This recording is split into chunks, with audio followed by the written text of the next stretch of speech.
right, hi everyone. Let me just fix the volume here on the music. Let me know how that music's working out for you. If it gets too loud, pipe up so I know I can adjust accordingly. So yes, today we are going to be doing I'm going to be painting the Umber Hulk from WizKids, and this is one that I have been eyeing for ages. Hello there, John, and hello, Alan. They're already in the chat, which is good to see. Hi, how are you? Yeah, this Umber Hulk has been sitting over pretty much in front of me because I have like this display for all my minis, and it's one of those ones where it's like paint me now. And after doing the hook horrors, I decided that I'm going to keep in line with this whole buggy theme that I have going on, and this guy is going to be done up to look sort of like a blue scarab is my mindset for this one. But a couple things before we get officially started. I posted in my Facebook group, post your first mini that you ever painted as well as your most recent one. And I actually found, this is what prompted it. I saw this morning the first mini that I ever painted, which is this little gargoyle dude. I did him up a couple years ago, and I'm looking at him, it's like, yeah, I could do a couple more things to him, but I think I'm going to leave the charm of his being the first one ever and leave him as is, even though I'm looking at him like, oh, I could do this, and I could do that, and I could do this. Oh, we have Silent Traveler just joined us, as well as Silent Addie. Ooh, the silence. So yeah, this is the first mini that I've ever painted for games, and it's just one of those cool things to find and come across. That's what prompted that post this morning, by the by. And the other quick little thing I wanted to share with you guys is this thing that the Mister came across. Now, I don't know if you guys have seen these yet. They're these restickable dots. Now, before, what I've been doing is I've been doing the fun tack trick to keep minis on top of just old pill bottles that I'll fill with sand to keep them weighted. But what's cool about these is that they are reusable and they're nice and sticky, and I just started putting them to use this weekend, and I'm really happy with it. In fact, that's what I have underneath the Umber Hulk right now. Hello, Corey, how you doing? So you can see, well, maybe not, but there you go. You can see there's this clear circle on top of the bottle cap, and it stays nice and tacky, and that way you can just take your mini off and on, and then there's no worry about residue that can sometimes get stuck on using the blue fun tech stuff. So, oh, and hello, another John. How are you today? So this is the Umber Hulk. Now, obviously, I've done a couple things to him just for the sake of time. Primed him with Vallejo black primer, and then I went through, and instead of doing the normal like white that I'll use to really bring the layers up, I went in with the Somber gray from Vallejo's Game Color line, and I used that instead because as I was looking at the picture of the blue Scarab Beetle that I'm using for reference, I didn't want to get too much white going on in there because they're deeper, richer tones. So I thought I'd give it a try using a mid-tone gray and see where we go with this one. Oh, we also have Random Things, hello, and Gra, is that how I say that one? Gra, as well as Philip, hello, hello, hello. Thank you for stopping by. All right, so yes, this guy is going to look very cool and shiny when he's done. And I'm just going to do a really quick show you, kind of going in this direction. Well, not kind of, this is what I'm going to use for my reference photo. So this guy's going to stay off screen to the side so I can keep referencing it. But basically what I'm going to do first is start off with the two base colors. And the base colors I'm going to use for that are Night Blue as well as Royal Purple. And those guys, it's sort of like broken in two parts. Like the upper layers is more blue and greens, and the bottom is more purples and blues with slight touches of pinks. So I'm going to break this across in two separate sections. So I'm going to treat this and up as the blue-green zone, and then this area and down the legs as my blue-purple-pinks zone. That's the game plan. We shall see if this will work. A lot of this is off the cuff, seeing where we go with this. Silent Addie says, I have considered trying paint minis, but no, my hands probably shake too much for it to come out good. I will say, if you start painting and get a feel for it, you'll find your rhythm. Don't let that intimidate you, because you might surprise yourself. And then let's see. Oh yeah, I'm glad you guys like that trick. It's totally not my idea. The Mister came home with that the other day, and he started doing it. And I'm like, what you doing? What you got? And so he showed me, and I was quite happy about that. So yeah, I gave it a try, and I was actually really pleased with it. I used it when I was painting the bases for the hook horrors, the ones that I got from Cripple God, and it made a big difference. It's actually a bit more stable because it's such a nice flat surface. Hello, Mike Dempsey. Thank you for jumping in. The other thing I'm doing is I am going to slightly thin the majority of these paints with the airbrush thinner because I don't want this to be a full thick coat. I kind of want to toy with adding the layers gradually because I want the colors to kind of bleed into each other one at a time, layer upon layer, but without gunking things up. Because if you put on too many layers, there go any details you had in your mini. And that would be bad. We don't want that to happen. So right now I just took that, what was the blue again? I was looking at a lot of different blues. At the night blue, and I'm mixing it up just a little bit here. Can't really see it because I don't have the focus set for the table. I have the focus set for when I pick up the mini. So what I'll do, like I said before, I'm going to paint this section up with this blue first, and then we'll move down to the bottom layer. Well, not the bottom layer, but the bottom half, and that's where I'm going to put in that purple. Your mind will learn to paint minis. The shaking becomes less and less. Yeah, it's true. Basically, anyone who picks up mini the first time, they're going to be shaking a little bit inadvertently simply because there's a factor of nerves. All right, cool. So this is what I was talking about. You can see that as it's painting on, it's not doing a full coverage, and I don't want it to do full coverage. I want the black to play through a little bit, and I also want that gray to act as my undertone here so you can see the color of the blue as opposed to it getting absorbed by the black. Now this guy does have a little antenna on this one side, so I'm going to paint around it as best I can. Now with my base layers, I don't get too hyped up about bleeding over the lines because that all gets fixed in the long run. Good morning, Nathan. Thank you for joining. How's everyone's week going so far? This has been one of those weird weeks where I actually was walking around thinking it was Tuesday for a little bit because the snowstorm that we got, it kind of toyed with the kids' school schedule, which then toyed with other bits of schedule. It was just, it's been weird. What day is it? Where am I? Where are we going?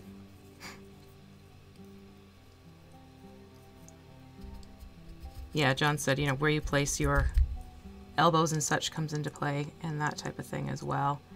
Honestly, a lot of it has to do with, oh, it's the same thing like if you're doing strength training and stuff like that. It's muscle memory. It's getting your body to learn certain positions, certain tricks to make it more comfortable for you and get the results you want. So you won't be able to try it out until you try it out and give it time. And don't put pressure on yourself that it has to be perfect. Honestly, start out with bigger minis. Sometimes people grab that tiny mini and they use that as their first go around, and yeah, that's intimidating. So start with some of the bigger monsters to get into things, to feel more comfortable, and as you go, you'll find your hands get used to certain positions and things like that, and you'll land into your groove, is really what it boils down to. What works for you? And that's the other thing I'll always say. Try out different things and see what works.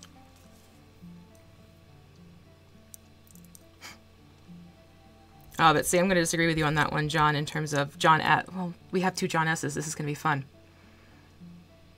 All right, so Dungeons and Glue Sticks is going to be called Dungeons and Glue Sticks right now. So then John S., in terms of the holding breath, I will disagree on that one point in terms of when it comes to do the eyes and like those little finer points. I find it helps if you hold your breath for a count of 10, get what you want done, then release, breathe a little bit, and go back to it. That's where I do hold my breath. But right there just shows you everyone has their own techniques and things that works for them. And how you decide to work it and use it is completely up to you. Your mini, your table. And the 3-foot rule.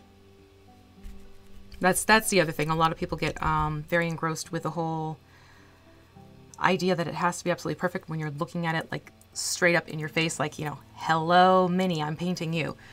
This sucker is going to be 3 feet away from you. And yeah, some people might pick it up and take a closer look, but decide how much time you want to devote into getting absolute perfection and what you're using it for. If you're doing into competitions and stuff, well then yeah, you're going to nitpick it a heck of a lot more than if you're just getting it to go on your table to play a game. So don't make yourself crazy. It is easy to make yourself crazy. Not that I'm speaking from experience or anything. At all. Hi, Andy. Thanks for stopping by. All right, so I'm going to take this to sort of like the chest plate area with the blue here. And it's hard to see his underbelly. There we go. So for the underbelly here, I'm basically going to move down to a darker blue and keep this more of a monochromatic look underneath. It's going to be the shells and the major body armor, I guess you'd call it. That'll be getting the more iridescent-like look of the Scarab, whereas underneath it's going to be more basically flat muted tones.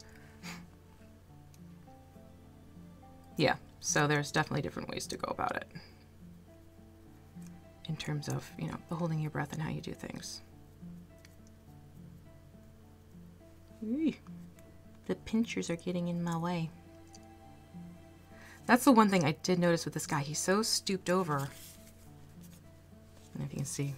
He's kind of like angled down more. I guess he's like hunching over his prey type of thing. All right, but that gives you the back shell so you can see how you're still getting that blue color, but it's not blue completely. It's starting to play with those undertones of the darker colors, which is what I wanted. So yay. All right, so I'm going to carry on with this blue and bring it down the shoulders here and across the arms. And, oh, I also, speaking of the pinchers, I do want to get the pinchers this color blue as well. I've been looking, I probably like some sort of crazy person. I'm sitting there looking at this bug picture and mentally making notes of how I want to attack and paint it. Fixed. Why, thank you, John. Oh, Jan, you jumped in. I didn't see you there. Hello. Paint your fingers. Yes. Actually, no, it's more the base of your hand here. You'll see me, and it's a little goofy quirk of mine. I will go in and dab the paint. Well, especially if it's in a thicker mode. I thin these out. And I'll test it on my hand because it helps me see texture. So I can see how the paint's going to respond to things. So you'll see me do that as well. I also encourage you to make sure you check out other painters. If you're looking to get into the hobby, see the other techniques people use and the other methods people will use. Because you'll find collecting these tips and seeing how other people do things will help you. Everyone learns differently. Everyone picks up things differently. So the more you look around, the more you check out different artists, it helps you in the long run. Is really what it boils down to. Not a bad thing. So I'm going to work on this guy this week. We'll see how far we get with him. And then I have plans for what's up next after this. I'll probably take a little break from the buggy factor. I might... Actually, not might. I'm hoping to move on to Miguel Zavala's little on all fours owl bear that he just had going recently, because that's one I've been looking at and I really like the look of too. So after Bugbear, or not Bugbear, after Umber Hulk, that's a different mini. After Umber Hulk is going to be the owl bear. And then maybe I might paint a bugbear after the owl bear, just to have fun with names. That's where my brain was going. Practice, practice, practice. Exactly. You know what helps you practice? Keep buying more minis. That'll get you practicing. Practicing or cursing your own existence. One of the two. Maybe both. Yeah, I'm watching that calendar flip and I'm thinking, oh boy. Certain something from Reaper is going to be headed here soon. All right, let me... Oh, you know what? The whole arm I'm going to paint blue. Now that I'm looking at this. I'll go back and fix that on the other guy. Because we have the Kickstarter heading towards us. And patches from the mini when painting my first color. Buckethead, are you washing your minis before you paint them? And are you priming them? Those are my two questions for you. Are you washing first and then are you priming them? We're going to play process of elimination here.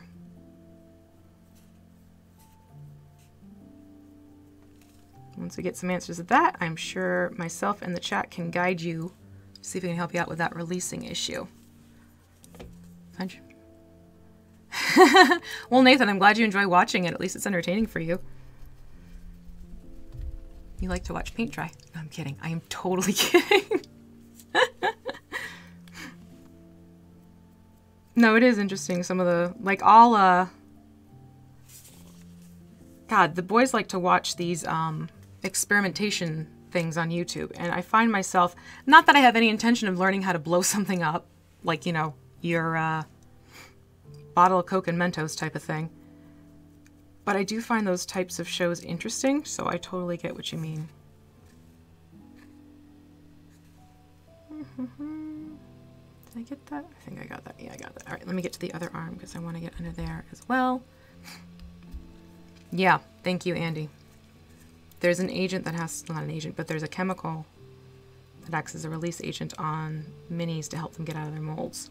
And that can be your most notorious culprit for, yeah, this is an odd angle, I'm not going to be able to get that on camera too well, for paints releasing on you. Because essentially it's like almost an oily consistency. So your paints by nature, they're not going to be able to adhere to the plastic itself. They're adhering to like this oil slick essentially. You know, same reason why if you go and get your nails done, they make you wash your hands and make sure there's no lotion and all that sort of thing, because otherwise, what's the point? All right, let me get the hand over here. Again, using this night blue. For those of you just jumping in, I am going to be mixing various types of paints. Chameleon family! Dude, thank you. Aw. Yeah, we've been missing you too, buddy. We are back on tomorrow. Hopefully we see you in the chat. Chameleon Fam is a huge contributor to our live streams over on Mini Terrain Domain. We love seeing you over there in the chat. Always fun, always makes a game to see you jump in and say hi. Thank you so much. Thank you, thank you. And yes, I agree with John S. Dawn is my favorite thing to use for cleaning my minis. I just do a couple little drops, add in some warm water, mix it up. I kind of let the minis sit for a few minutes too, and then I'll just toothbrush it, just to be extra sure. But that's how I clean my minis, and hopefully that might be your culprit. Yeah, and use actual primer. There is a difference between primer and paint. You want to make sure there's something in the first layer that'll make sure it works with you, and the primers do just that. All right, let me get the lip here. No, no, no. Base coat and primer are two separate things. Base coat is usually your first layer of color. Primer, you can get in a few different colors. You can get it in white, black, and usually gray. Those are the very first layer you want to put onto your mini, unless it's like some of the WizKids ones, they will come pre-primed in Vallejo. That's a completely different story. But you want to always wash all of your minis, because that's where a lot of that will come into play. So I think we've just figured out what's going on there. Wash your minis and then put a primer on before moving on to your colors. Okay, there we go. I had to move them out of frame so I could see them a little better, but I was just getting the lip under there. Yeah. If you guys want to list your primers that you like to use, by all means, give Buckethead some names in there so he can get over there and check things out. All right, this one I can this one I can show a little bit better. So there's just this little lip underneath that I want to make sure I'm getting over here, right and left. This is also why I'm glad I thinned this paint, because it honestly makes it easier to get in and touch up those little spots you might want to get. And I'm also going to do the pinchers in the night blue as well, because I'm where I'm planning on going with this guy. Thank you, Jake. Hi, how are you? Hopefully you're staying warm now. Please. No frostbite, no hypothermia. That would be bad. This is a fun color blue though. I like it. It's got a nice rich tone to it. It's almost like that sapphire blue. The other thing to keep in mind is when you thin your paints, especially with the airbrush thinner, they will dry a little bit faster on you, which in this case for me is not a bad thing, because I don't want to sit here watching and waiting. Yeah, definitely, as Dungeons & Glue Sticks put in, if you're going to be using craft paints, you definitely want primer in there as well. That's actually why, even though this guy does come pre-primed, I believe. She says that now. Yeah. I made sure he was primed well, so that way when I go in to mix different types of paints together, it's sort of your insurance policy. Look at it that way. It's kind of like the sunblock for your mini. This is going to be a fun angle to get and try and keep in shot. There we go. That is the one challenge about this mini because he's so stooped over. Getting into the itty bitty living spaces of it all.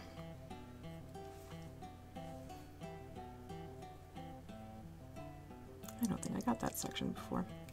Okay, so this is where I'm putting the blues.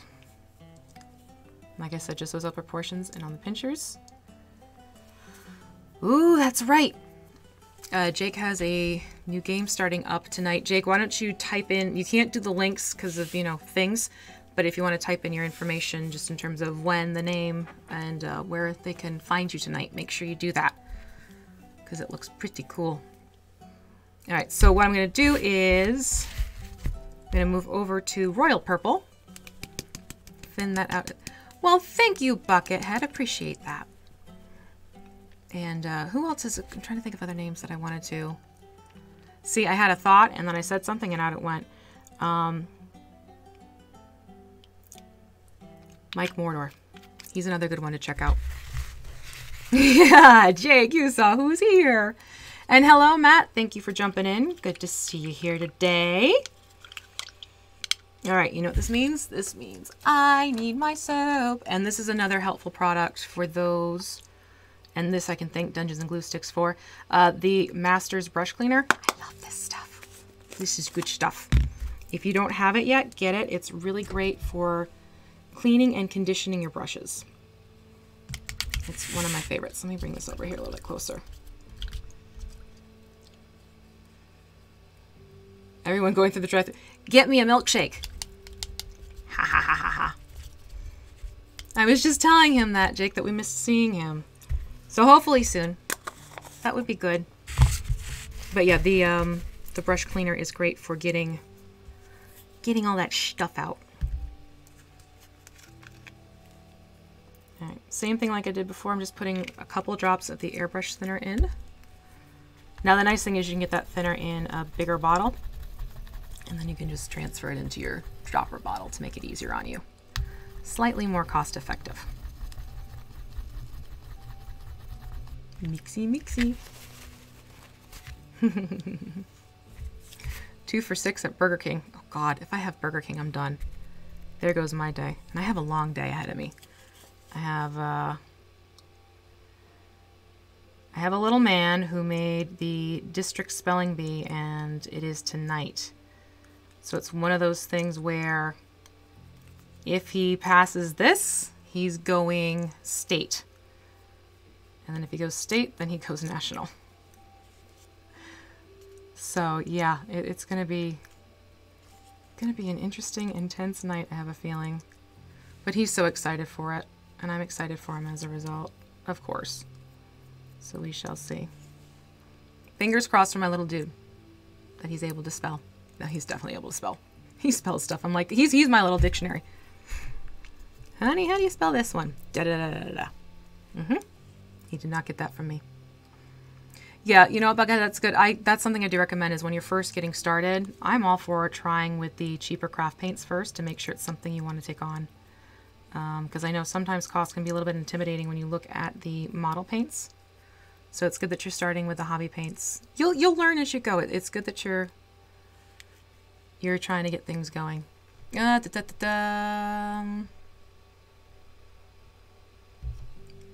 we go. Just had to quickly allow something for Jake. Again, the settings in the chat have to be a little bit constrained just because of past issues. Yeah, one rotten apple type of thing. Plus, if, you know, some of you are at work, we want to make sure those not safe for works don't pop up because, you know, that would be bad. Black Magic Craft is who BMC is, Buckethead. He does pretty much, you know, terrain, minis, things like that, product reviews. Go and check him out as well. He is also one of the guild masters for the Tabletop Crafters Guild. And I believe, did I or did I forget? I may have forgotten to put the links in again to the description ahead of time. Thank you, Starin. Starin or Starin? Starin? Thank you. I appreciate that. Okay, good. Good that you subscribed to him, Buckethead. Wylock is also another good source, especially I really like what he's done with his the airbrush video he did. That's a video I would definitely recommend if anyone's looking into starting up with an airbrush.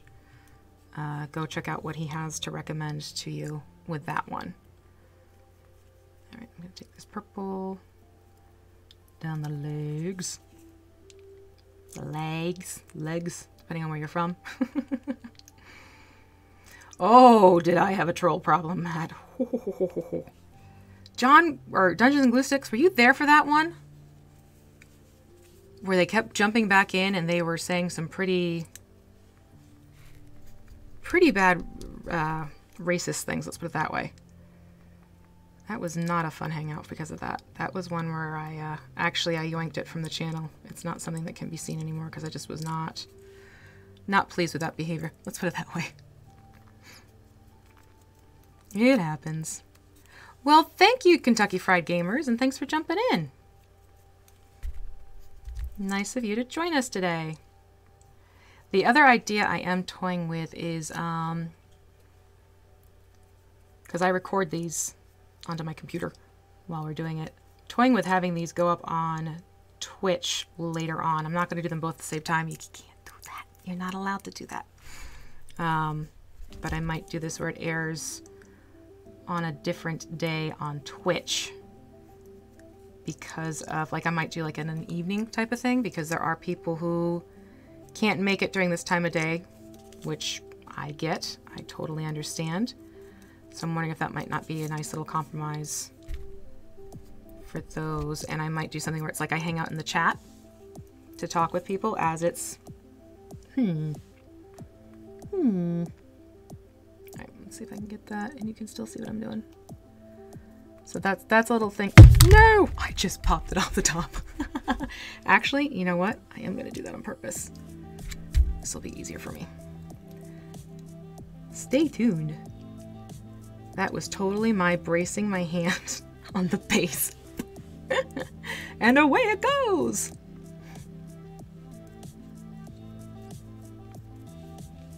Yeah, there we go.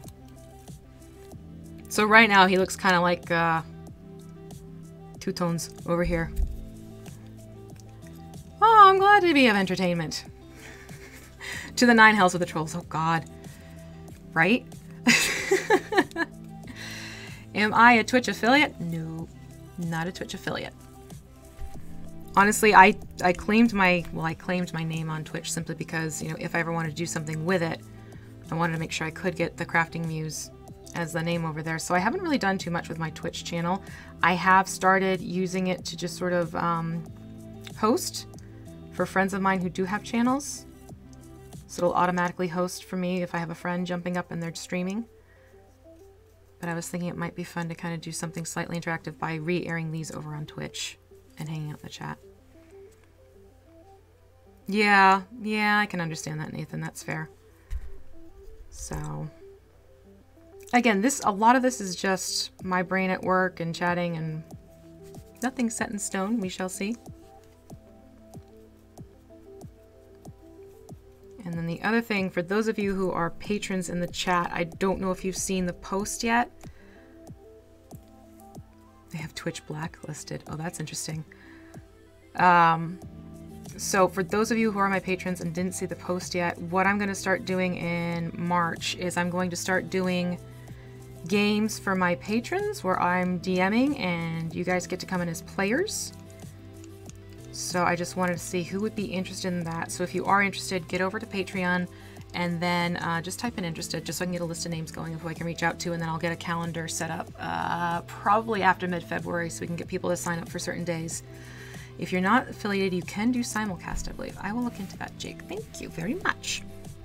But yeah, if you want to get in on these games where I'm going to be DMing to help me work on the homebrew I want to do for D&D Castle, this is open up to all my patrons on Patreon, not just the upper tiers. It's, you know, from $1 a month up. So go and give that a quick look-see. And again, if you want in, say, I'm in. and then you go on the list. Very straightforward, very easy. Okay, let me see, make sure I got all the nooks and crannies here, which I think I did. He's got purple pants. You just got 2 of them. Yeah, I'm going for F. Aaron Carthy. Did I say that right? Yes. I'm going for a blue Scarab look. So a lot of these are base colors that are going to be shifted slightly, to say the very least. Okay, so I got that going. And then for the underbelly, did I put that blue away? I did. I put that blue away. I'm going to use Stormy Blue on the underbelly. And this one is actually a thinner paint by nature, so I shouldn't have to thin it out too much. And we'll take it from there.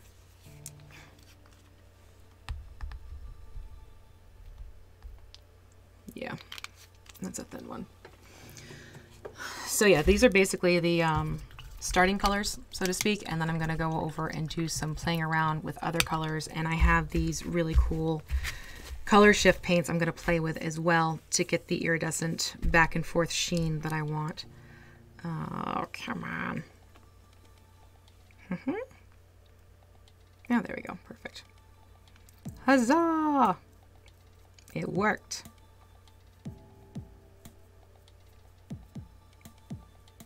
And I'm just going through and putting the Stormy Blue. Is that it? I put it back again, didn't I? Yeah.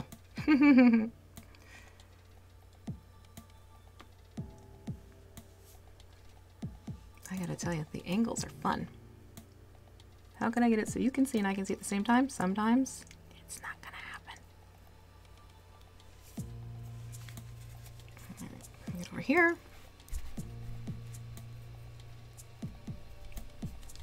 Yeah, I'm having fun with playing with different colors for the beasties. I don't know, I have fun. Kind of gives them their own little unique look. And it's cool on the table. That's the other fun thing. Change it up a little bit, you put them on the table, and it's just a really fun, experience. Oh, that was the other thing. We did my oldest son's birthday celebration over the weekend, and he had 4 buddies of his come over to play, and I ran a game for them. So this was a bunch of, 10, 11-year-old boys, and one of them was an expert. He's played, I think he said 2 or 3 times before. So he was an expert. He knew how to play the game, no problem. The other one had made up PCs with his cousin. That was pretty much his experience. And the other 2 have never played the game at all. So we had some fun helping them create characters, and I got to run the game for them. And of course I had terrain laid out for them. So it was so stinking adorable. I wish I had my camera. I wish I'd thought to have my camera, because watching them come down the stairs and then seeing the table layout, their expressions were freaking adorable. Oh my gosh, it was so much fun. So much fun to see them react to it. And they really got into the game, and we finished up, and one of the kids said, so can we come over next Saturday? Which we can't do this Saturday. I told them I don't think so, but I am going to reach out to the parents and see if this is something they might want to do with their boys maybe once a month. So I might have just inadvertently got a campaign going with a bunch of little dudes. But it was fun. And just watching them think was so really cool. No, this is actually going into the, Joseph, this is going into the recesses. I've thinned the paint, so it's not showing that.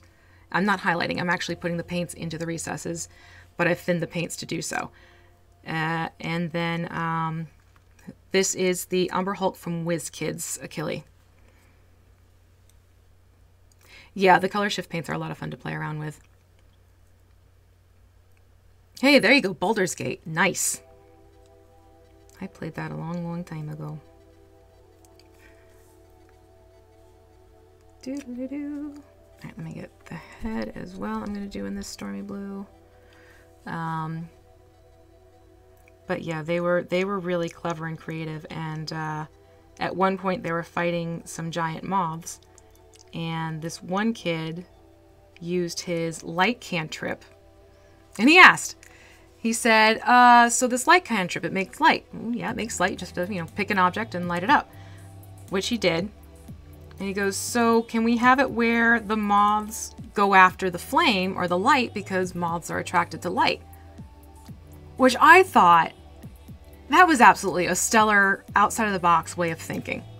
So I worked it out with him. I'm like, okay, like the idea, roll a d20, you get over 15, we'll work it that way. Dude got a 17.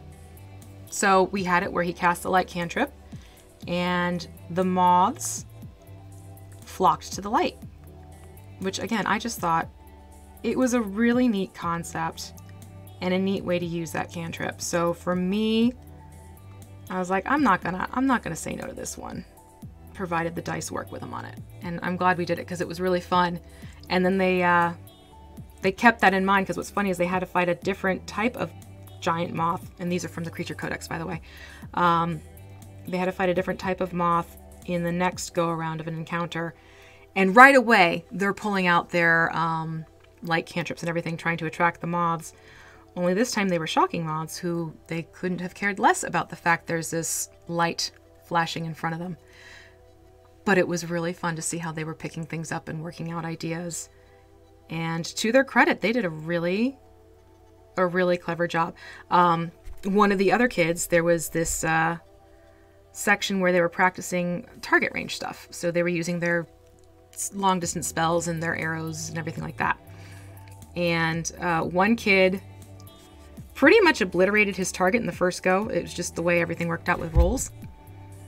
And so while the others were still practicing, you know, we had gone down the line, and then he looks over at me, he goes, can I use my mending cantrip? And I'm sitting there, I'm like, yeah, sure. What do you think about doing there? He goes, well, I want to mend my target so I can try again.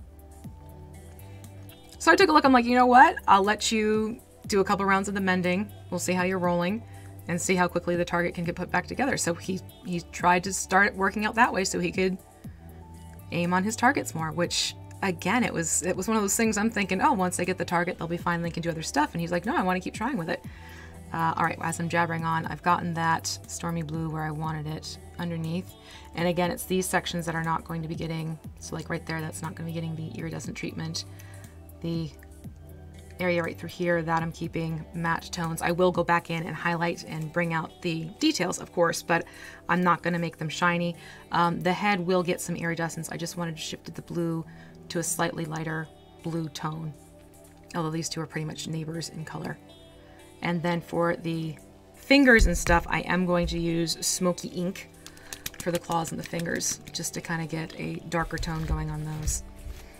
All right, John S. Oh, I thought you said you were leaving. Never mind, I read that wrong. Yeah, Baldur's Gate, we have it on our PS2. Yeah, I'm definitely going to be one of those DMs where I want to see how it works out. I like the whole, and I know this absolutely goes right back to doing creative writing with students. I like to see where people go with their ideas. And as long as the dice are playing out that way or working with the concept, I'm willing to entertain the idea, provided it's not, you know, breaking the game, so to speak. You know, the one kid, the first thing, we had a little murder hobo on our hands to begin with. He goes, I'm going to kill the lady sitting over there. It's like, you kill her and there goes the game completely. She's kind of necessary to the game. So, you know, I had a little fun with it in the fact that he was just gung-ho just to kill something. So I had it where I'm like, okay, you have to do a wisdom check. And he did not do too well on that. So basically he was stunned into silence by her stern look for a couple of rounds. And after that, he learned he kind of has to, you know, work with the other players and listen to what they're saying and how they want to work the game. And after that, he definitely got a better feel for things, and they started gelling, which was fun to see. It was fun to see them working together on it. And they did very well. They beat the big baddie at the very end.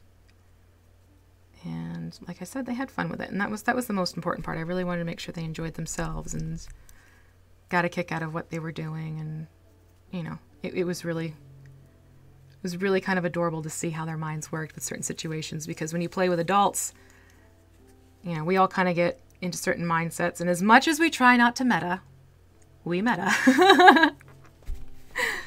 But these kids being fresh to the idea, it was just It was really cool to see how they work. Like, really very cool. All right, so I've put this Smokey Ink onto the claws of the one hand. I'm going to go over to the other claw, and then there are these little claws down at the base of the foot as well. You have the Steam version of Baldur's Gate? Oh, that's... Ooh, that's dangerous for me. I didn't realize it was on Steam, too.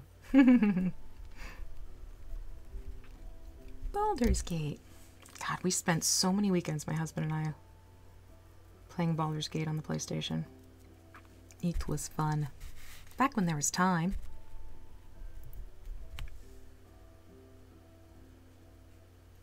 Same thing over here. So yeah, that was the fun thing to do with the kids, and it's actually a separate, completely separate campaign that I wrote up, or story, I shouldn't say campaign yet, although it's probably going to turn into one. It was a completely different homebrew than what I'm going to be doing for D&D in a Castle. That one is definitely going to be geared more towards adults. But hopefully will still be fun. We shall see.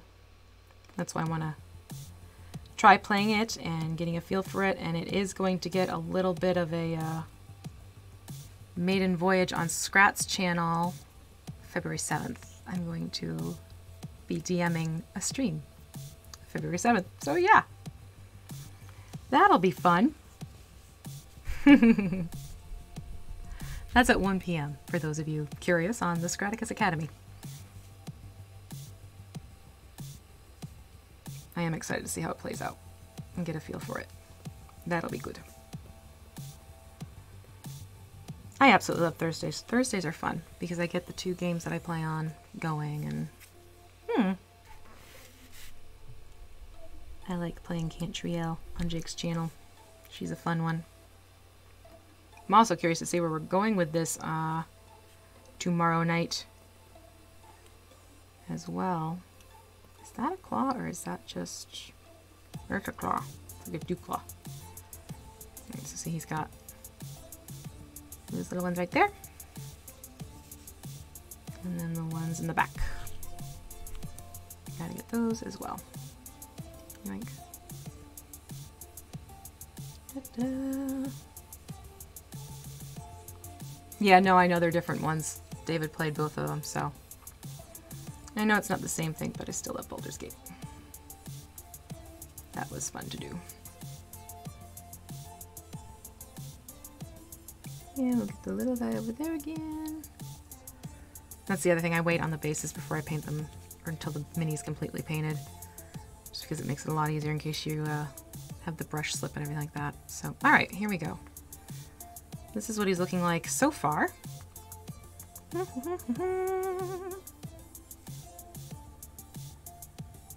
See? He's got his basic layer of colors on there.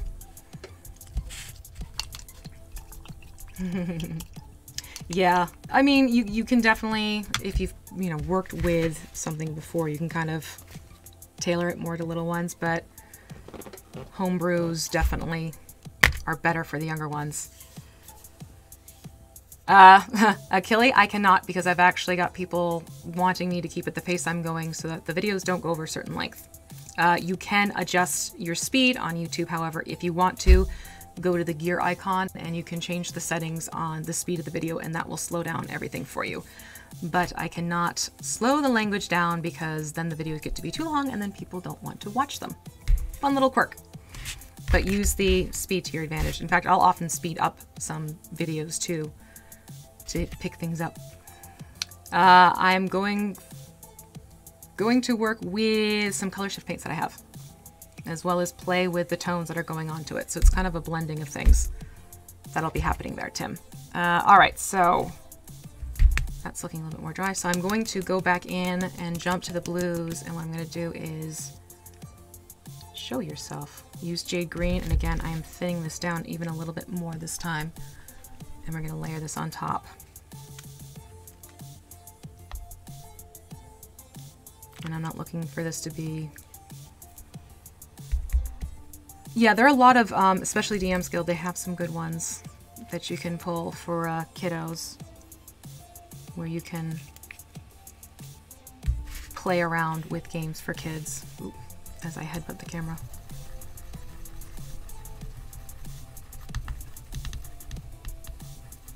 Yeah, you can also turn on closed captioning. That'll also help you as well. Which, that can be fun. I don't know if you guys watch Nerdarchy. But I like to watch Nerdarchies on closed caption now because, and they've been playing around with this too, because I've noticed, let me go back to my picture. There's always a different take on what the word nerdarchist gets picked up for the closed captioning. Because it's, I was watching one and Nerdarchist Dave was called Obnoxious Dave. And there have been a couple of other really quirky ones that have jumped out. So that's been kind of funny. That's way too much on my brush. All right, so what I'm doing here is I am pulling this and I'm going to feather it up so that it is stronger around the edge and it goes darker towards the center.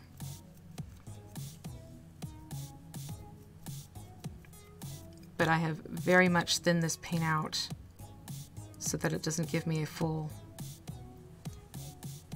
Yeah, I have Mice and Mystics. It's wonderful. The kids are getting a kick out of it. The minis are really, really cool. So it kind of gives them a taste of, you know, getting to work with minis on the table as well. Dark Crystal has one as well, board game wise, that we really liked.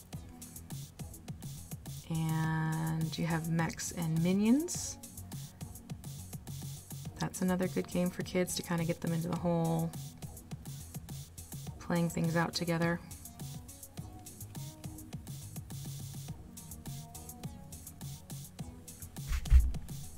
And I'm actually blotting my brush off as I'm pulling some of this paint off. And again, it's just feathering up towards the center.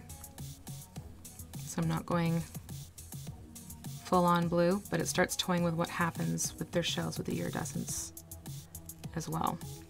And I have got to stop pushing up on that base. That's my own doing.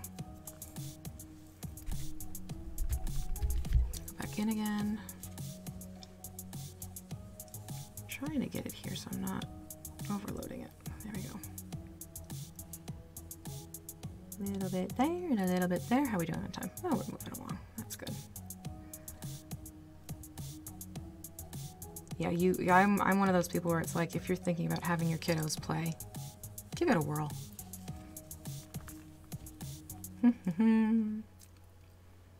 You glad to watch me guinea pig? It's a guinea pig. All right, I am going to now just gently add a little bit more of this jade green to the edge here.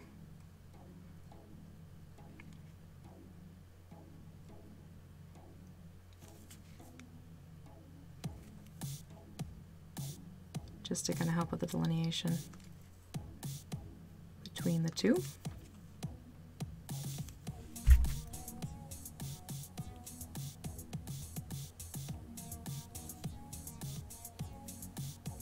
There you go. So you can see how this gives you an idea of where I'm going mentally with this.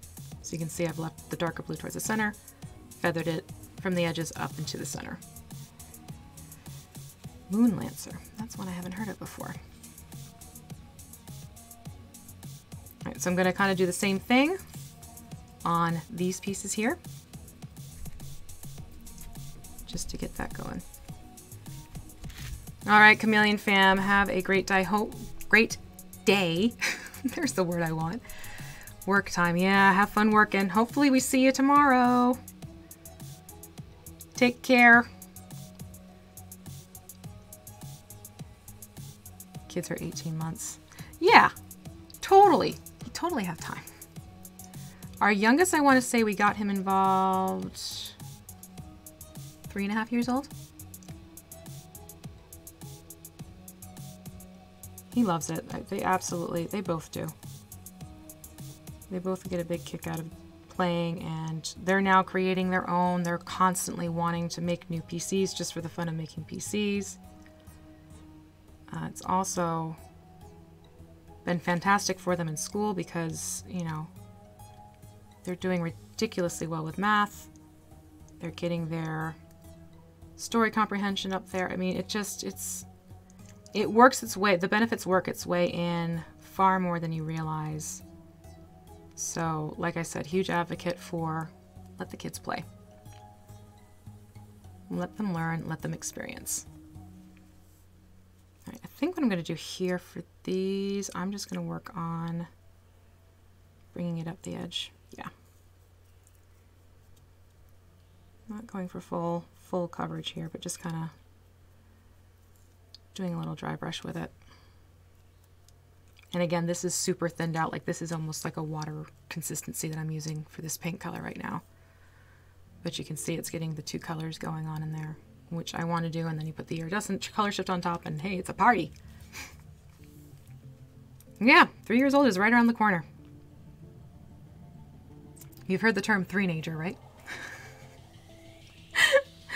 Oh, God. I totally kid you. Absolutely kid you. It's a fun age. It's just that age where they're really starting to come into their own. And God, you will be thinking on your toes some days. That I can guarantee you. But that's where their little personality starts coming out too. There you go. Get the kids involved in crafting terrain by saying it's like Minecraft, which honestly is not far off the point at all.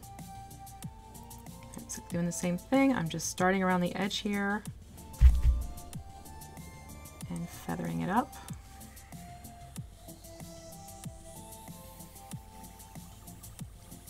From the edges, oops, to the center.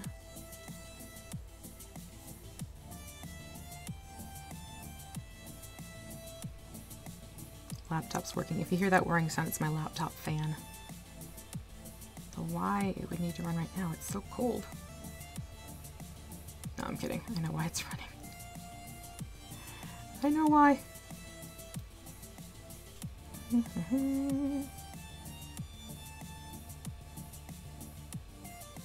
And this is kind of like how I showed you the feathering technique I did with the hook horrors. So you get what looks like a wet blend, even though it's not a wet blend, it's just very lightly playing the paint onto the next area, but doing it in smaller, lighter touches of your brush. So there. You can kind of see where I'm going with this now. Ta-da! Is that all? Oh, yep, nope. This part. Let me get a little more paint. 3-year-olds. To all the parents who have been through the threes.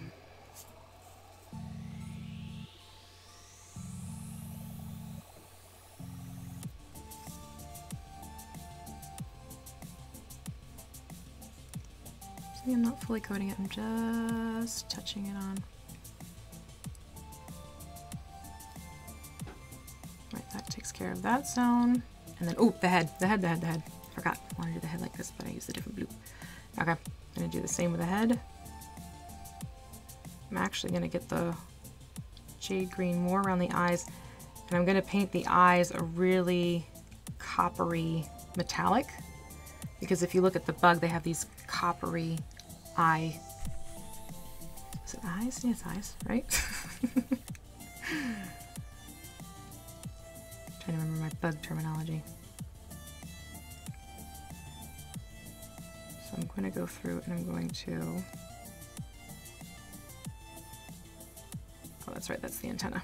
Like, why did I forget to paint that? The antenna I'm going to do something different on because of how the antenna looks. So that right now is intentional. I will get back to that. Oh, nice. Thanks for that recommendation, Nathan. The Bayhaven bundle. I'll have to look at that. I always like hearing new games for kiddos.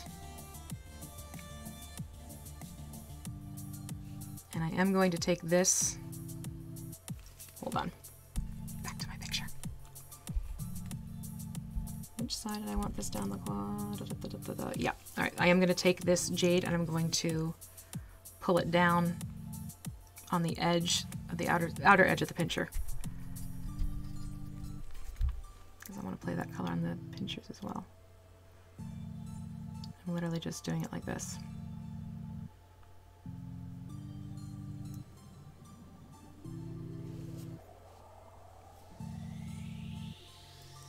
So you get that along the edge. I'm going to do it to the other side now. If you're hearing that wow sound, that is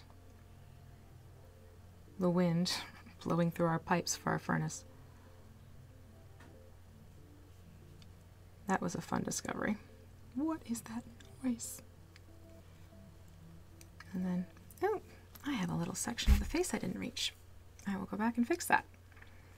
But that also now has yoink. Little edging right there. Let me just quickly get this one spot I forgot. Not forgot, but didn't see until now. Has anyone played No Thank You Evil with their kids? I know a few people who have used that game and have loved it. So that's another good one. San Diego Boss, if that's one you've been looking into. The blue. Let's go back to the blue.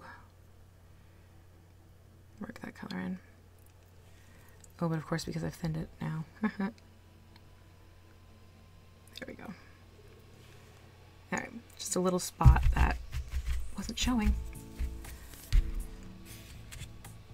Yeah, I'm going to address the eyes at the end. I always like to save the eyes for the end, simply because it's easier that way.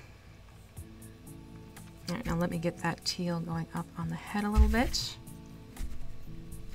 Really wanted to get that spot before I forgot about it.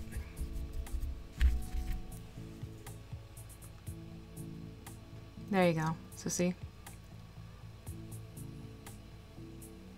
We have some first-hand accounts here, which is awesome. Thank you for sharing that, Starren. What I'm trying to do is have it where it's more focused and then it feathers back for this jade on top. Same thing over here. Not super intense, but enough to get that nod to the color on there. Flip. Turn it upside down. I don't know if you'll be able to see this angle. We'll try. We shall try. Ink. It's about as good of a compromise as I can get going there. And I am blotting a little bit off my brush because this is so thinned out, like it's almost like water, like I said. So what I'm trying to do here and show you is I put a little bit of this jade on the chin, and now I'm pulling that color back along the throat because there are some cool details on the throat. Real world calls. Well, thanks for stopping in, Nathan. Appreciate your stopping in, saying hello, and giving us some good little heads up too. Have a great day. Okay, so he's starting to take shape now by adding in those different tones. And I'm always going to recommend whenever you go to paint these and you're trying to capture a certain look, it helps to have that reference picture close by. It really does make a world of difference. All right, so that takes care of my blue to green. And now I want to play with this purple and blue section. Some metallic Sharpies. Be careful with Sharpies only because I know in the past they've a bad habit of dissipating when you put different finishes on them. They can sometimes bleed with different sealers. So just be careful with your Sharpies. All right, so now I'm going to take care of this guy's section, and that I'm going to go back to the Stormy Blue. But I'm going to thin that out more. It came up kind of thin on its own, but I am going to thin that again so I get that watery, the watery quality to it. And in this case, looking at the picture right now, let me see here. This is almost going to be sort of the opposite of what I just did. Instead of looking around the edges, I'm going to work down the center and feather out. Based off of what I'm seeing here. Nope, that's not the bottle I want. I wanted the thinner, not more of the paint. That's counterintuitive. There we go. Play around with this a little bit more. Here, I'll get set. The other thing that are great little items to have for if you want to get your kids involved and going in your games, WizKids has the Wardlings, and they sent me a few of them, and boy, oh boy, have my kids locked and loaded onto those big time. And they've actually been really great. We used them for the campaign, or not the campaign, but the birthday party game that I did, which might become a campaign. And again, those are brand new players to the game in and of itself. They loved that they could play kids. That really appealed to them. All right, so again, I'm moving into the Stormy Blue. I've thinned it out, so it's pretty much almost like a wash. And I'm bringing it down the center and slowly working it to the side factor for the purple. So you kind of get this purpley blue in the center. And then this is where, because this is a darker tone, when you look at the picture I'm looking at, the color shift will really play off of that more.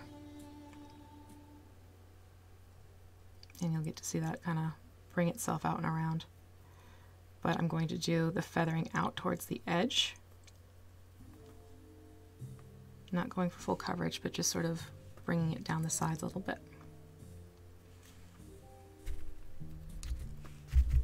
And again, I'm just blotting off on my paper towel, because if I try and blot this on my hand, I'm going to be a mess. This is not just normal consistency of paint, this is runny. So again, keep feathering out. Gradually here.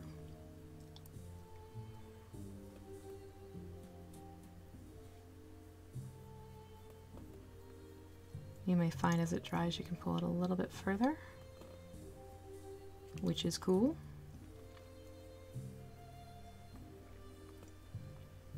Yeah, a little bit more tucked up there.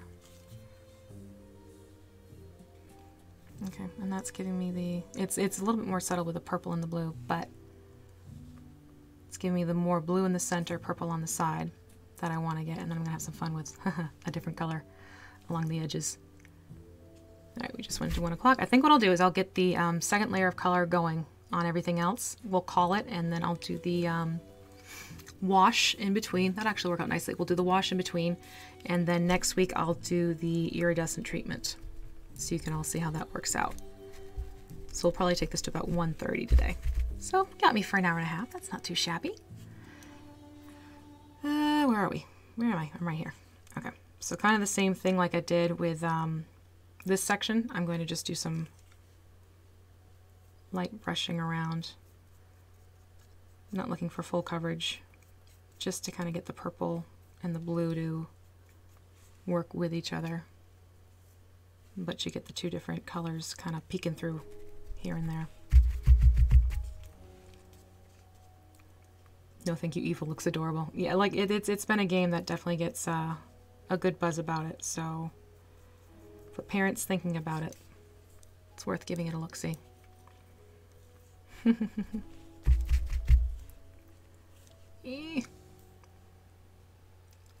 Telling you, this is an interesting position that this guy is in. Oop.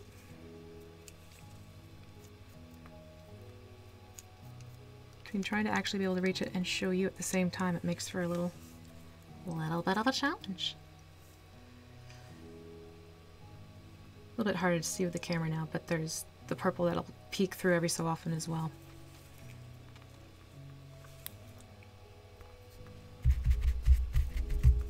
Alright, same thing on the other side. Just take the really thinned out Stormy Blue, and I'm just kind of lightly brushing it on.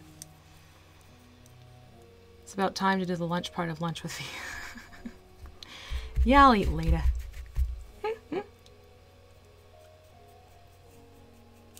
I tend not to eat until about 2 o'clock, so for me this is perfect. I get to paint a little bit, clean up, and then I go have lunch. Why not? Oh, awesome, San Diego. Let us know how it goes over. I'd love to hear your impressions.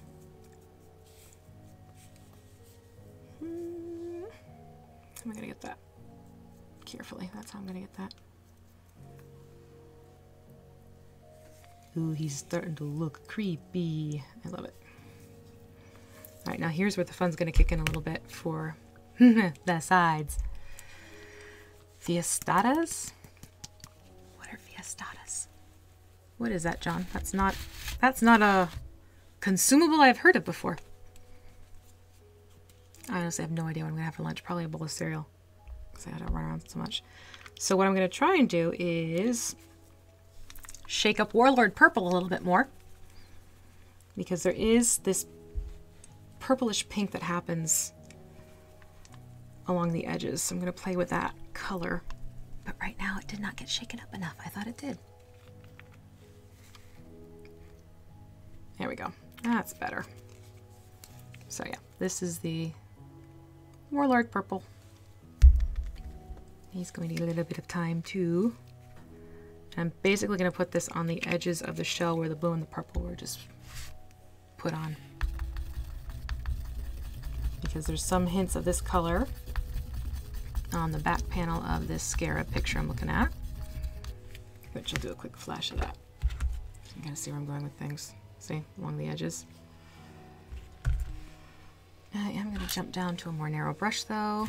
It's like a pizza. But, there's a but in there. It's like a pizza but. Wait.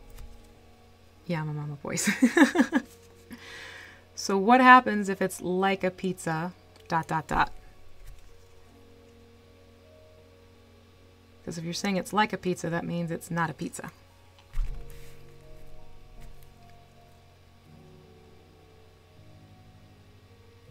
So essentially what I'm doing here is I'm taking that Warlord Purple and I'm just feathering it onto the edges and just a little bit onto the blue area. I'm not going ham with it, but I am adding it in there. Oh, there you go. Now you can see what I'm doing. So I'm going to do that to each layer. Just bring it in. Who sells these things? I have seriously never heard of these. What are they called again? Fiestadas. Where does one get a fiestada? Inquiring minds would like to know.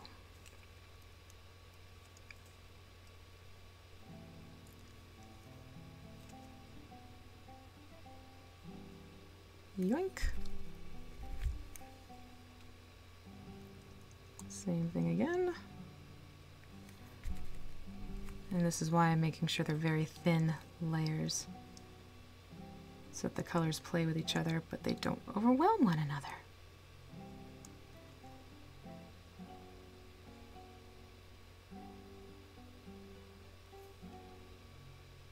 But you can see how that plays off that. There. See? And just build that up gradually. I am bewitched, bewildered, and puzzled by this. I've truly never heard of these before. I will ask them when they get home.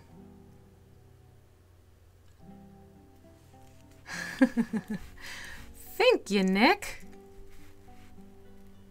Yeah, that's what I'm thinking. Like, are they like tostadas? By the way, we've gone from talking about mini painting to food. I mean, it's in the name, lunch. We're good. We're still on brand. Why not?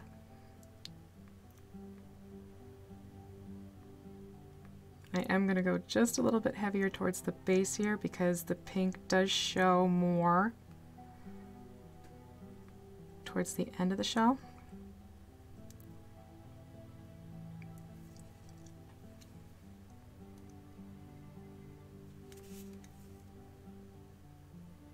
Actually, now I'm going to flip to the other side. Do the same thing, obviously. You can see I'm kind of going back and just gradually feathering it up more. Where I see I want to add a little bit more of that touch of that pink. Or, I'm sorry, the Warlord Purple. There, you can see how that's going right there. Other side. I'm going to flip it around. I'm actually going to turn him somewhat upside down too. Hello, Arctic Skeptic. Doing well. How about you? Thank you for joining in. Yoink. If you saw how I'm positioned right now, it's so not my usual mini painting position. It's like my elbows cocked up way high on this side. But I want to make sure you can see this. See what I do.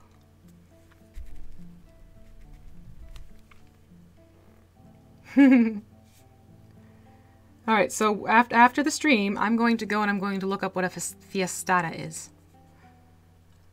And I may even put a link in the description for those who are wondering and come back to check. Ooh, that's a little bit too much. Let's fix that, shall we?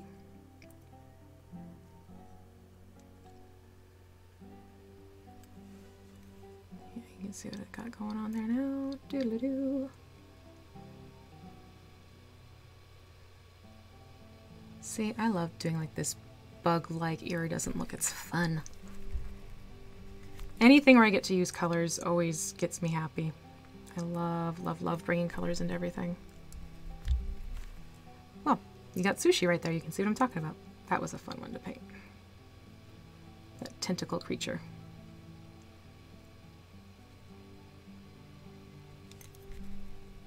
Doodle-doo.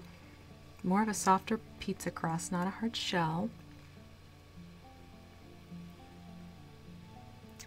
Yeah, I'm fully curious about this now. So kind of like an open-faced soft taco then?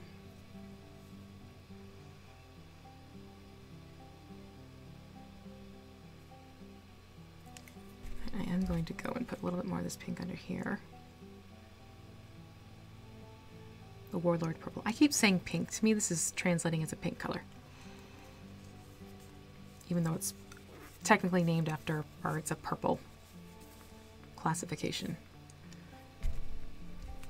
Trying to figure out the best way to hold him so you can see. I'm just going to go back in here and give this more of the pink treatment now that it's dried. I can see that it needs it.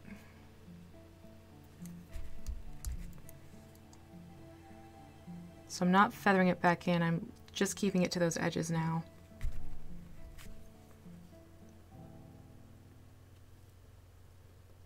So I want that to show a little bit more towards the bottom. I'm going to bring it across right here on this one and then call that.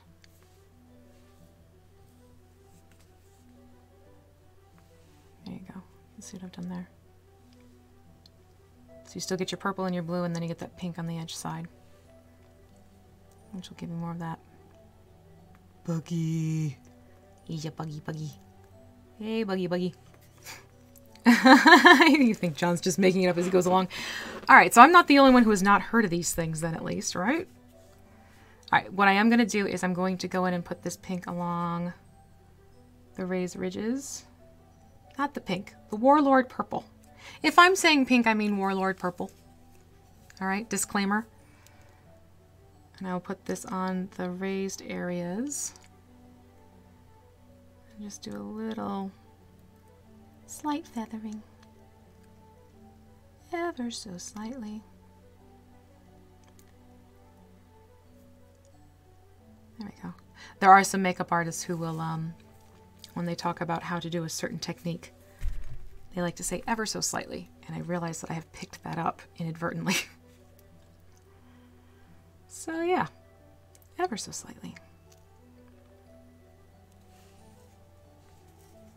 Sounds like a Hot Pocket. Kinda, yeah. Oh boy, this is a fun angle. I don't know if I'm gonna be able to get this one on camera. And still be able to paint. That's the tricky one. Ooh, there we go. Thank you, long, narrow brush. Or not. Nope, I lie. Totally need to pull that out of frame so I could actually see what I was doing there. I am just going to, what I am going to do is I'm going to take this nice little ridge up here, so I'm going to pull that up on that little line. Right up there to silhouette it more. And it must include, oh, we've just taken this to a new level with potatoes and herring. Alright,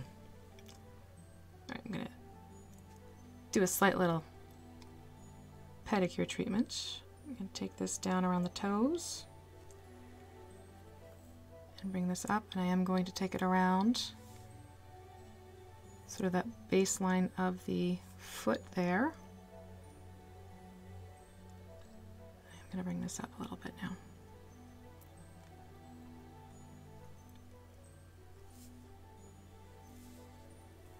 This is definitely more of a subtle approach around the feet, but you can see how it starts playing with that color.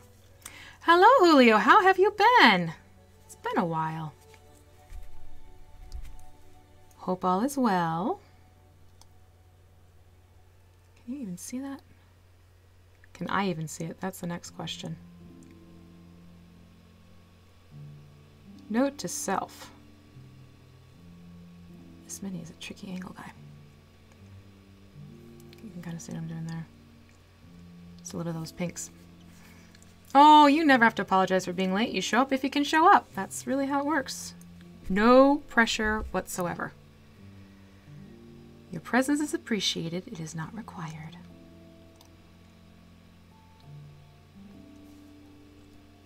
I'm liking that. I think I'm going to put a little bit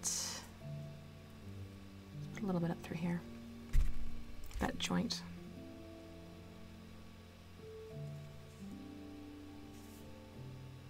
Show that joint off a little bit.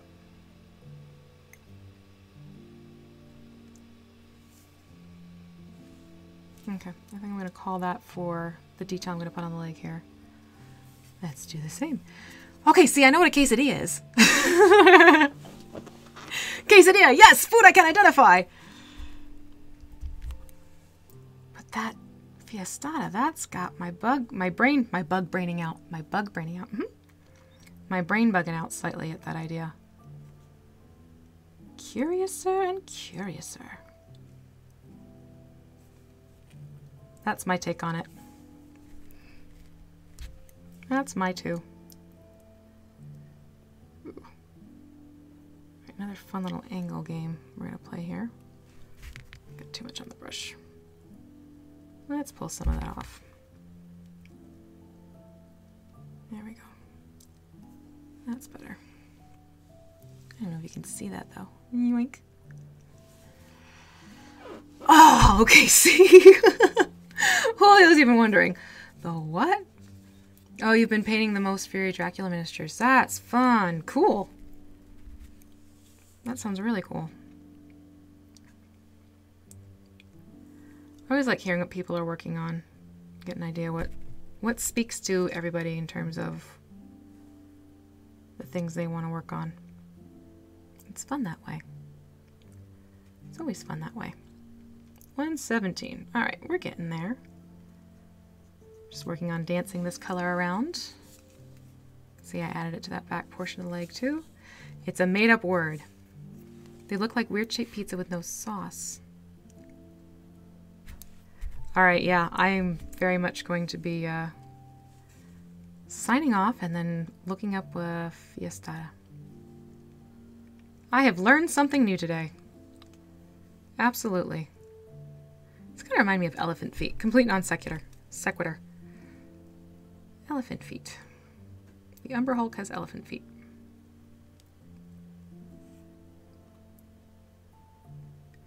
It was half tempting to do sort of like a tongue-in-cheek nod to Incredible Hulk and make this guy very green, but we just did the green with the hook horror, so it's kind of like, nah. Let's have some fun with other colors. All right, I'm gonna, can you see me do that? Can you see me do that? I'm gonna play this up a little bit more over here. It's just a touch, but it's really hard to show you until I get the brush out of the way. Do I add more on that side of the foot? Almost there. Almost there for today. And like I said, what I'll do next week is put on those color shift paints that I want to do. And you can see where it's all pulling together and where I'm going mentally. In my mind, what I'm hoping happens here. Oh, you know what? I wanted to get a little bit of that on the shin. And that's by the hair of my shinny shin shin. Yeah, you can kind of see it. Oh, this is fun with those angles. And then on the pinchers, I am going to put this onto the claw side of things. Okay, this chat just got even funnier. We have a description of a fiestada, which is, it's a school's version of a Mexican pizza consisting of dough, Mexican pizza sauce, cheddar cheese, say cheese, Mexican flavored sausage. Oh, I am so asking the kids if this is a delicacy they get at school. I've truly never heard of that. Nor have I seen it on their calendar, because we get like a lunch calendar. I don't know. We shall see. I have been enlightened. There is a food out there called a fiestada. You can kind of see. You can see the pink play up just a little bit. Just a little bit. And again, because this is so watery, it's blending into the other colors like I want it to. I don't want this to become... See, I never went to a school that had like a cafeteria like that. It was more the pre-made sandwiches and stuff type of deal, because it was a smaller school.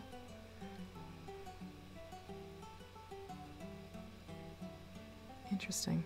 Very, very interesting. Let's see if you can see that better on that side. Yeah, kind of, sort of. Kind of, sort of. I'm going to do the same thing to a little doo-doo-doo.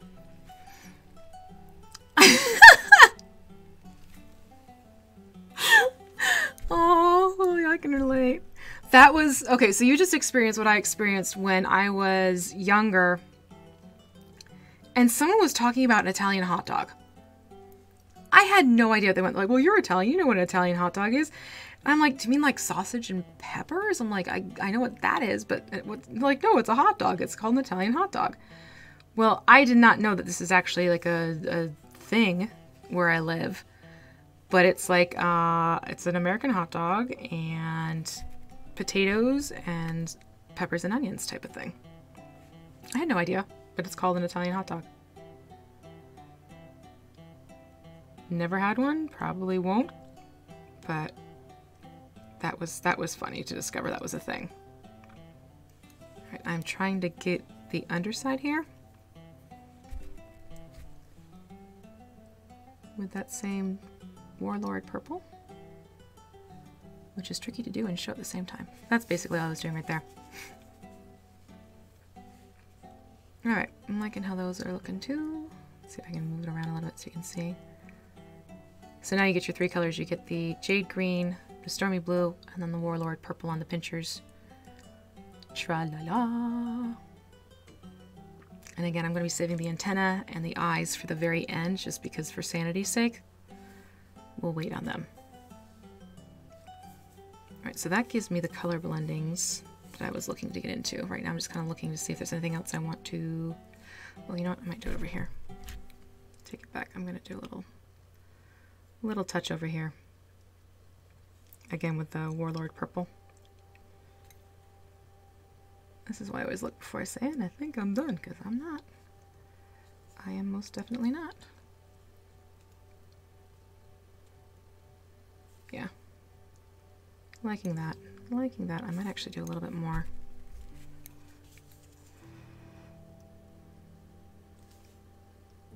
Since it is close to that area where the shell got brighter towards the bottom. Let's pull that down a little bit. Yep. Now the nice thing is because this paint was thinned out right through here and we had that gray underneath, it actually kept those details out. So I don't think I'm going to need to go in now. I'll do the wash and see. So I'm not going to go in now, and I'm not going to do the dry brushing here to get the textures of the underbelly zone, because the gray actually played that up nicely with the thinned out paint. So what I'm going to do at this point, just kind of looking through to see if there's anywhere else I want to hit some more with this Warlord pink, but I think it's pretty much where I want it. Yeah, this is kind of where I wanted things to fall. So what I'm going to do is in between, I'm going to go in and I'm probably going to take the Dracoff Nightshade I say that as a question because I'm still debating it.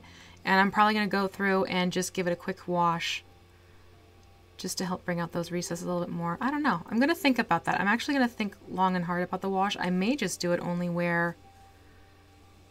Oh, can I even get that? The undersection is... I may do a wash underneath. And then... I'll think about it.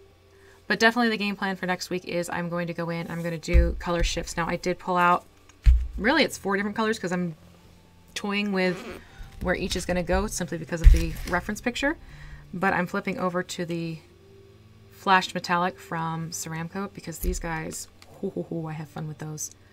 So I'm going to be pulling out blue, green, purple, and aqua and playing around with where I'm going to put these colors. And again, the camera's not so great about picking up the shift. The labels kind of show it, but your purple does a hot pink to a very dark purple, which it's kind of doing right now. And the green we've seen before on the hook horrors, that's a like lime green to a sky blue. And the blue is a nice teal blue to a deep purple again. And the aqua is a turquoise blue to sort of like a classic blue. It actually looks a lot like the sky in the background. But that's the plan for next week. So we're going to finish up Mr. Umber Hulk next week. Maybe I'll come up with a name for him. But for today, it was basically just getting the base color on and then feathering on the upper layer of colors with very thinned out paints. And that's what got the end result here for today. And I will update you in terms of if I decide to do the wash or any other in-betweens I did just to help speed up the process.